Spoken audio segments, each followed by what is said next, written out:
Democrats on Capitol Hill taking some of their biggest steps towards protecting reproductive rights under assault by Republicans all across the country. Earlier today, the House passed the Women's Protection Act, ensuring nationwide access to abortion, passed along party lines, 218 to 211.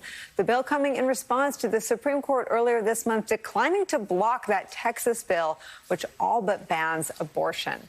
But the bill's passage is largely a symbolic victory, as it seems to be one of the many bills that will be stalled in the Senate, even as Texas's abortion law is now inspiring other states to follow in its footsteps and quickly. On Wednesday, a bill filed in Florida by Republicans is essentially a carbon copy of the Texas law, and it has support from Florida's Republican Governor Ron DeSantis, who previously called the Texas ban, quote, interesting. The Florida bill has drawn a strong rebuke from Democrats in that state, while Republicans are already gearing up to make their law withstand any federal legislation. Joining us now is Congresswoman Barbara Lee of California. She is co-chair of the Congressional Pro-Choice Caucus. Before we get into Florida and Texas, I want to just ask you to articulate what is at stake right now in this moment and what women in Texas and potentially Florida, two of the biggest states in this country, will endure if these bans go into effect. Sure. Thank you for having me this afternoon. First of all, people are going to have their rights taken away from them. What we're talking about is freedom to control our own bodies, our own lives. These states are taking away people's right to the full range of reproductive health care, including abortion care. It's outrageous. Women are going to die. And so that's why we're fighting so hard and why we passed the Women's Health Protection Act today, because we need to have a law that codifies Roe versus Wade, which means we would be able then to ensure that a woman's right to reproductive freedom is in the law. Right now, we're at an inflection point in our country. As you said, Florida now is moving forward with a state. Texas has. More states are going to do this. Abortion is the decision of a person who would want to talk to whoever they decide to talk to, who they trust. And it's their own personal decision. It's not the decision of any politician or any individual who's going to determine or try to determine to allow or not allow a person to have an abortion.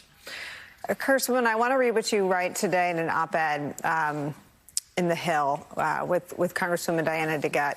With this vote, the House will take a critical step toward bringing U.S. policy into line with U.S. voters, a majority of whom say in poll after poll that abortion should be legal and that Roe should be the law of the land.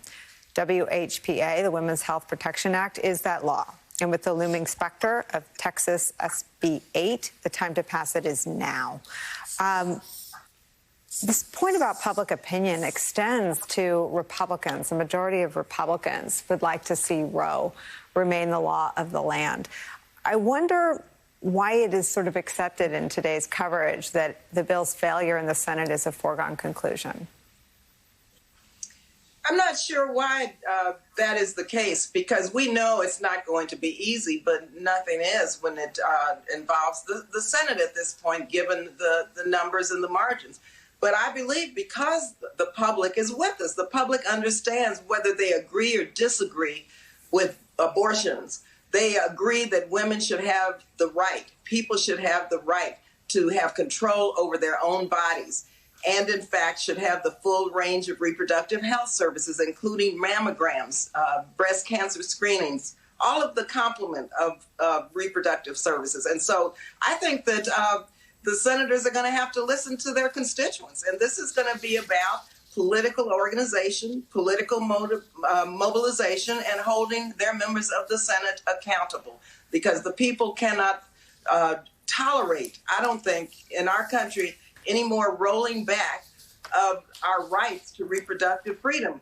Because I remember, Nicolle, the days of back alley and unsafe abortions very clearly before Roe versus Wade. And so I think that the senators are going to have to listen to the voice of their constituents. It is a generational piece. I mean, my question, I think, as a political matter is, does this animate an entirely new generation of men and women to the Democratic side of the aisle? This is so extreme. This is so outside the mainstream. And I obviously protecting women and protecting women's bodies and their health is the first, second, third, fourth, and fifth reason. But I wonder if you could speak to the politics of this moment. And I hope that the Senate understands that this is bipartisan and it should be a nonpartisan issue. Because, in fact, young people now, especially young people of color, really understand and live in a country where abortion access has always been in their lives in terms of their choices. I believe young people are going to rise up and understand they're going to have to even be more powerful. Their voices are going to be heard louder in terms of voter registration, voter mobilization, and voting members of elected officials in or out of office based on this one polling number that we have seen in terms of the public. These are Democrats and Republicans who believe in reproductive freedom. And so, yes, there's so many people who have never, ever experienced a world without abortion access and the full range of reproductive health services. And so this is a violation of their basic health care rights, their freedoms. And so I believe that, elected officials have got to listen now to young people who are going to mobilize because they're under attack also. Congresswoman Barbara Lee, is an important thing that happened today. Thank you for spending some time with us to talk about it.